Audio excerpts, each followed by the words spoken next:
The final countdown. Didn't. You're singing in there. I'm just daring you now at this point. Yeah, I want to pause some stuff. Pause this so we don't. And pause. You just want the podcast taken down for music, whatever the violations. That's right. Okay, Lisa Hunt, I'm very excited about this episode, and I say it as if I wasn't in the previous ones, but the reason I have a thought that percolated in the brain. That's where the thoughts are.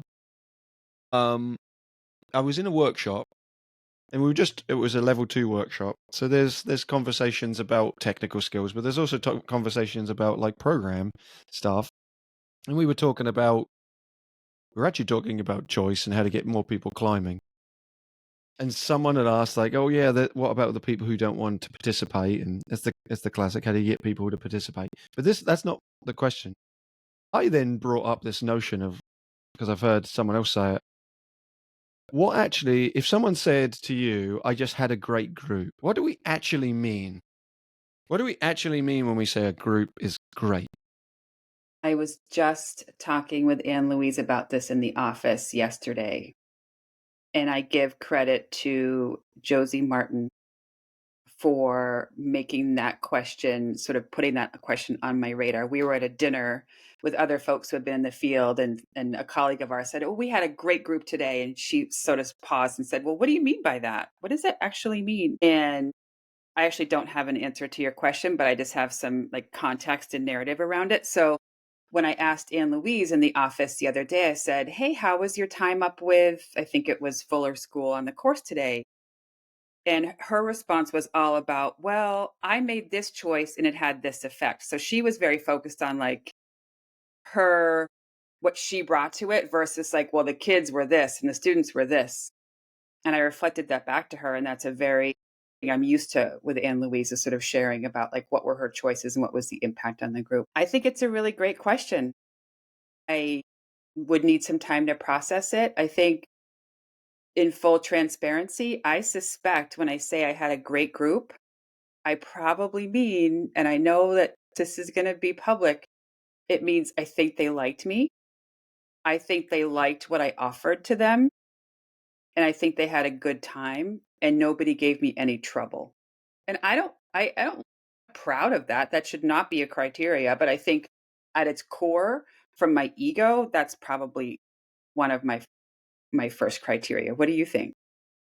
Yeah, I think that we ask the question of each other all the time.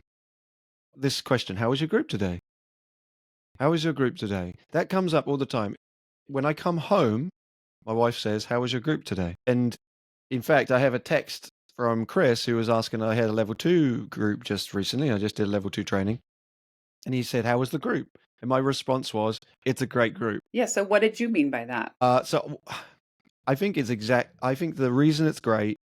I think, and I don't think it's a bad thing for us to say this either. I think everyone would Yeah, agree. So it's one of those like, I feel bad for it, but I'm also like, I think that there's a reality. it's normal. It's a great group if they didn't cause me any trouble, and then it's a great group if I had a lot of fun, and it's a great group if I laughed a lot, Yeah. and it's a great group if everything I taught them they received really well, and it's a great group if at the end of it they said, "Thank you, Phil, that was great." It does become like a much, but I don't know. I think it's important for this industry for us to have that as a definition, at least for our own energy, because if we did keep having groups that challenged us, that from a different analysis would be considered great, I don't think we could keep doing this job. It would exhaust us. Yeah, yes, I think maybe I was over apologetic because I wish that I was like more evolved and I could be like, I'm taking my ego entirely out of this. And I just don't think that's possible. Like, it's just not how humans are designed. Like, of course, I'm going to say, I'm going to feel better about my work if I'm getting a positive response from my participants. But let me ask you the inverse, Phil. If you had gone home and said to Danny, I had a really tough group today, what would be the hallmarks of that? Pretty much all the counter of the previous stuff. But I also think like the main critical piece was I had to work hard. it led me to being tired for, let's say, unpredictable circumstances. And maybe that's like they're not receptive to the information. There's someone who's combative and asking loads of questions, which normally I'm fine with, but like just I don't know. It's a there's a there's a concept that I hear a lot of people say in this industry around like, it's about the group, it's not about yourself, or like, the non-participating kind of mindset of like, really, it's all about them, it's all about them. I There was someone said something it's a compliment in the last training, and they said that the training felt both educational but also human. And they were referencing the human part to it being like, because a big part of what I was trying to do was like normalize mistake making, and I like talked about things I'd done wrong. And I felt like that was an important thing. And the fact that they then said that afterwards and said that a part that they enjoyed was that we all felt like we were equal. There was a human quality. There's not this like hierarchy feeling. I'm very goofy when I train. I don't know how to be with a group and not laugh or make jokes. And I'm making the jokes partly for myself, and it's like because it helps me, alleviates my tension and my anxiety. But I do think it adds to the group.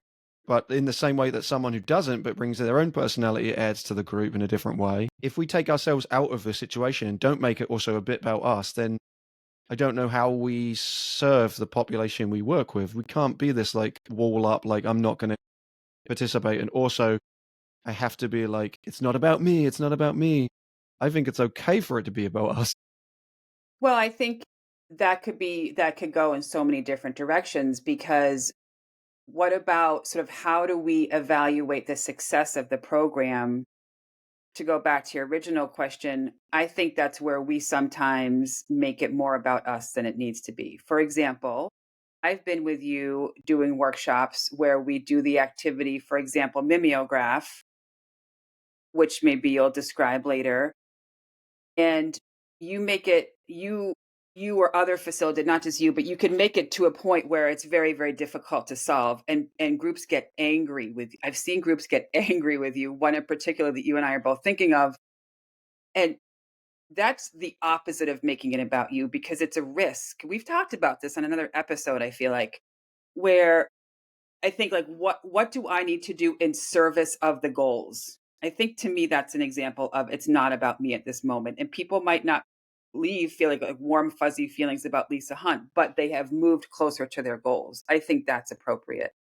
But what you're talking about, I think, is something different. You're talking about just sort of what's my humanity as a facilitator. Of course, that needs to be front and center. If it weren't, the group wouldn't be learning as much as they could from you. Yeah, well, I'm going to say it back to you, but just to confirm that I understand that there's a big difference between making the agenda more about you in that you're making things easy, or you're giving them like given the task, making an easy task so that there's no conflict and so there's no challenge for you as the facilitator and for them as the participants, and maybe you also know where it's going to go, like it's a predictable outcome, versus adding yourself to the mix and making your experience fun for you by adding your own authenticity into it. Those are almost two different things, They are to me. Yeah. but they both contribute to something being great, I guess. Yeah, like the program being great. And just to go back, like mimeograph is we use Ubuntu cards for this activity, but you create a pattern with the cards in one area. You give the deck of cards to the group, and they have to recreate that pattern one at a time, going to look at the image. You can do that with any cards or any patterns or blocks or whatever you want to do, but you're copying an image. Um, and in the scenario you suggested, it was a professional ice hockey team, and a player told me to F off. So, yeah, definitely wasn't particularly comfortable for me. Yeah, I think there's probably something to that, like creating challenge. Another example, this is what we do in level 2 trainings. And I remember feeling very uncomfortable about it early on. And now I feel very comfortable in it. But the way that we teach skill I think of two particular skill sets that I'm trying to teach is experientially. Like I give them a scenario and then they have to use the skills that they have to try to solve the scenario. And I think the easy option if I wanted to make things easier for myself and for them, is just to give them the answer.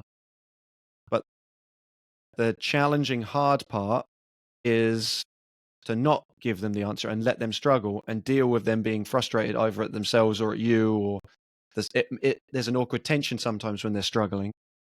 And it would be easier and it would be a greater, air quotes for me, experience if I just gave it to them because I wouldn't have that stress. But I do think that the group has a greater experience when they struggle. So struggle and greatness, I think, are almost out of sync when it comes to like, my group is great. Is it because they struggled or not? I don't know. Yeah.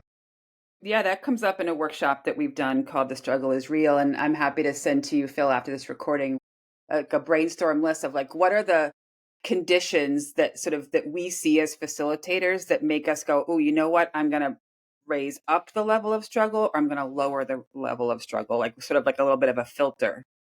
And all right, so let's think of alternative questions instead of how is your group, right? What if you came, I was at my desk and you came into the office after, a hot day on the ropes course and I said something like, "Hey Phil, how do you feel about your design choices today?" You'd be like, "Dude, that's like I think you'd be annoyed, right?" But I think it would be an interesting question. Like what else could you ask? I think a good question would be, hey, did you have fun today? Like, because I think that as non-group specific, I think you can have fun and the group still be challenging. Hmm? It's a bit of like I've mentioned this before, but and I don't know if I take this actually seriously or not. But when I co-lead with someone or I'm co-facilitating with someone new and we're designing an agenda, I often say to them, if you're coming up with the activities, every other activity needs to make me laugh. I think that there is some level of truth to it because I do think that contributes to my energy if like there's stuff that makes me laugh. But yeah, I consider fun being separated maybe from the challenge of the group. There's also a reality, to be honest. Like this summer, lots of the trainers performed a load of gear retrievals this summer Yeah. because maybe like the participants, made a mistake or we weren't set up properly when we got there. And sometimes that was still great. Sometimes it was an irritation. Sometimes though, I climbed at height and I enjoy doing it. Like, and I'm not adverse to being at height and doing stuff. And I think where it came non-great is when it interfered with the program or took away from time or it affected my agenda. Hmm. And the times it was great was like, all right, well, it happened. I got nowhere else to be, so I might as well stick around and do this and get to hang out with some cool people. Hmm. Totally. I relate to that. Like there isn't like an ingredient list for this is going to make for a great day and this is going to make for a bad day because there's so many other things that go into that context, right? It's such a subjective thing because yeah, and I've had this experience where I've worked when I used to do outdoor education. There would be someone who would say like, "Oh, this my group is awful. Like I really hate, like this is a really struggling group." Totally. And then I've then taken that group for a period of time, or they've brought them to the course, and now I'm in charge, um, and they're the best group ever. And I'm really struggling to understand why they think it's a bad group. And then I think it's just a personality difference. It's a style difference. The people that I might consider not great, you might find great, and the people you find great might not. I think Right. there's that's why it's such a subjective notion to even ask, like, how was the group and the great response? I don't know A what a great hundred group percent. is. Right. And I think to go back, and I wasn't there when this participant brought this up, but when it was brought up to me in conversation with Josie, it really, I think back to the ingredients of that conversation. It was sort of like, who's defining like what good behavior is? And, I think it can get really deep around are people meeting the expectations? Are people not speaking over me? All that stuff. And there's a lot of evaluation and judgment in that. Right. Like, so I'm happy you brought this up, and I think it's a great moment for people to just pause and ask themselves not only what do I mean when I ask that, but what do I mean when I answer that? And it's okay, like you said. I'm glad that you're normalizing. It's okay if you're like, I think they liked me. I think they had a good day. But it could also be a different criteria to be like, did we meet the goals? And did people learn something? I just want to highlight one last thing is like someone in the group that I was just with, that I would define as a great group, they made the statement that as a collective group, everyone had a level of patience and support of each other.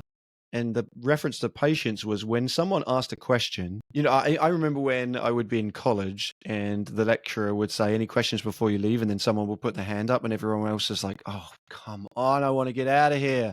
In this group, people asked questions and everyone didn't, it felt like everyone was like, oh no, please ask, like Yeah. it might help me, even if it wasn't applicable. And so I think that is really helpful as well to make that, I don't know, feel greater. Yeah, I don't know. totally. Phil, before we wrap up, do you want to go back and explain the activity mimeograph? That's so funny. I'm making fun of myself in case you don't cut that part in reference to a previous episode, Yeah. in which point I was definitely not listening. It was so funny when I went back to edit that episode that it was so clear that I'd explained it as well, because I thought that I'd explained it when we were recording it, and it was so funny to listen back to it and hear that I definitely did explain the whole I description of know, the and activity. I'm usually pretty like present in these conversations, but that was like a blip. I was like a Spider-Man blip. Hmm. I was like brought into a different dimension temporarily. All right. Well, I'll Thank allow you. you to go to a new dimension as we sign off here. Do you want to say what these episodes are? Do you want to add your Thank you for tagline? listening to another episode of Myself and Lisa featuring myself and Phil. Bye. Bye.